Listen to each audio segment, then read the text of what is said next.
Madagasikara vokatry ny tsy fahombiazam-pitantanana io no tatitra navoakan'ny mpianatra mpikaroka japoney avy amin'ny oniversiten'ny Yokohama nandritra ny seminera izay notanterahana izy ireo teny Ankatso teny. Fitiny Lovaramanantsoa makasika an'izay.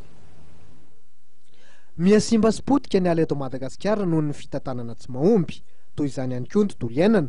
Rakotra tsanga ny tanimboly ary misy fiantraikam-betsaka amin'ny seha-pambolena sy ny seha-pamokarana izany. Isan'ny resaka ny vohitra izany nandritra ny seminera izay nikarakaraina andiana mpianatra japoney avy eo amin'ny oniversiten'ny Yokohama tetsy amin'ny departementan'ny agronomia eny Ankatso.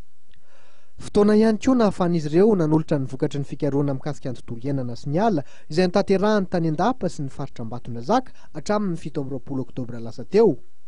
Fikaroana izay nitoana ny ivotoeran'ny japoney misahana ny fiaraha-miasa eo amin'ny sehatra iraisam-pirenena na ny JICA.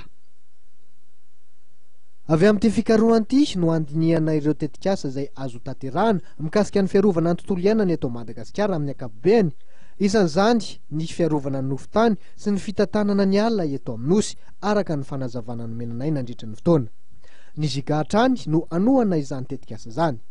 Tanjona tamin'ity seminera ity ny fampiainona sy ny fifanakalozana ary ny fifampizarana traikefa ary ny andinihana izay fomba anohizana ny fikaroana izay efa natomboka.